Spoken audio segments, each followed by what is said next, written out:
Assalamualaikum warahmatullahi wabarakatuh. Kami mahasiswa STIEP Gri Dewantara Jombang dengan jurusan Manajemen Angkatan 2021. Di sini saya akan membuat video untuk memenuhi tugas dari mata kuliah Perekonomian Indonesia. Di sini saya beranggotakan 3 kelompok untuk menyelesaikan tugas video ini. Langsung saja, ini kelompok saya.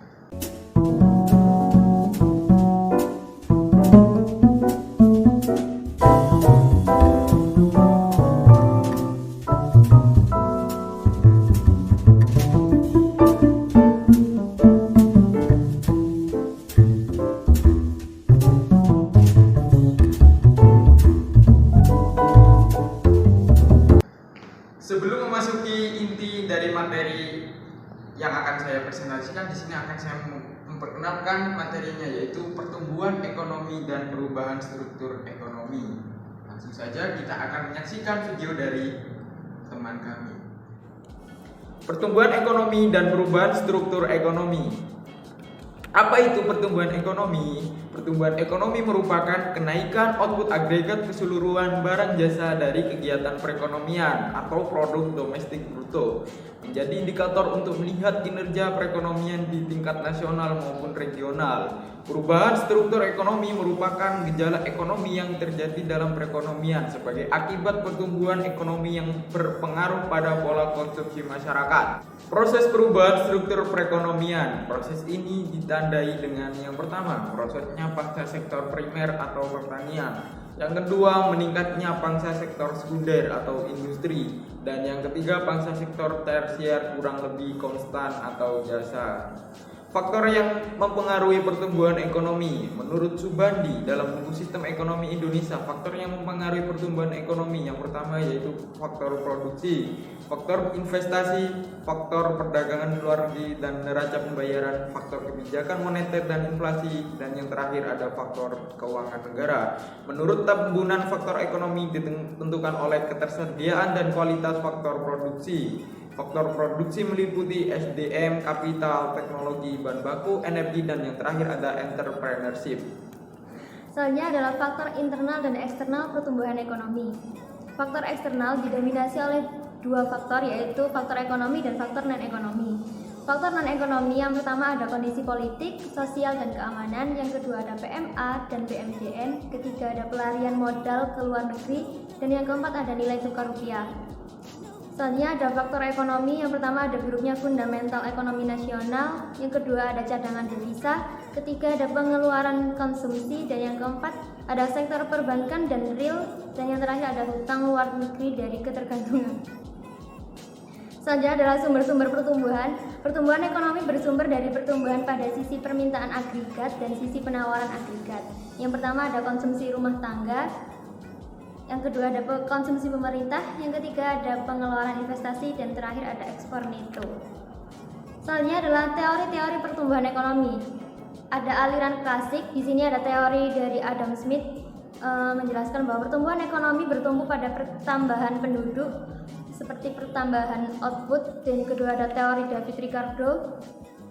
Pertambahan penduduk menyebabkan tenaga kerja yang berlebihan mengakibatkan upah turun. Selanjutnya ada aliran non-klasik. Di sini ada teori dari Robert Solow menjelaskan bahwa pertumbuhan ekonomi bersumber pada manusia, akumulasi modal, pemakaian teknologi modern, dan output. Ada juga dari teori Joseph Schumpeter menjelaskan bahwa proses pertumbuhan ekonomi merupakan proses inovasi yang dilaksanakan oleh wirausaha.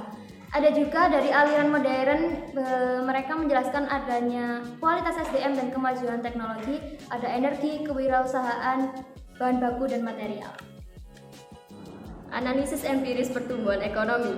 Pertumbuhan ekonomi Indonesia sejak Orde Baru hingga pasca krisis, yaitu pada tahun 1968. Pendapatan nasional per kapita masih sangat rendah, berada di angka 60 US dollar. Pada tahun 1970, pertumbuhan produk domestik bruto rata-rata per tahun naik hingga 7-8%. Pada tahun 1980, Pelita 1 dimulai.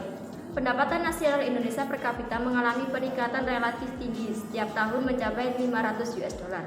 Pada tahun 1985 terjadi resesi global. Resesi ekonomi dunia lebih mengakibatkan permintaan dunia berkurang terhadap bahan baku.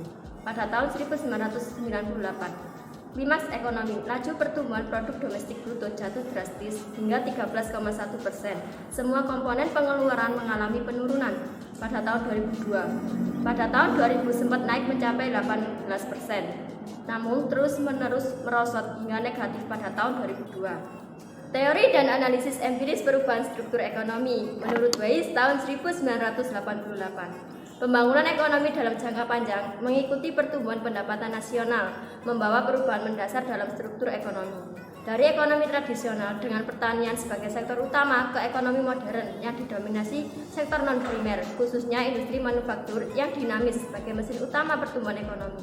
Menurut Arthur Lewis, membahas proses pembangunan ekonomi yang terjadi di pedesaan dan perkotaan, mengasumsikan perekonomian negara terbagi menjadi dua, yaitu perekonomian modern di perkotaan sebagai industri sebagai sektor utama. Pertumbuhan penduduk yang tinggi di pedesaan mengakibatkan kelebihan suplai tenaga kerja dan tingkat hidup masyarakat yang subsisten.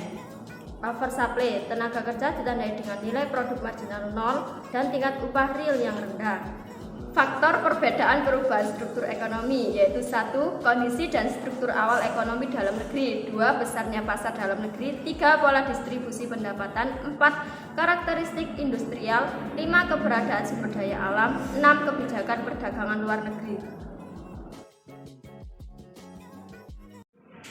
Terima kasih sudah menonton video dari kami, semoga bisa bermanfaat, menambah pengetahuan bagi teman-teman semua. Dari tim kami, saya mewakili minta maaf apabila ada salah kata atau sikap kami yang kurang berkenan. Saya akhiri, wassalamualaikum warahmatullahi wabarakatuh.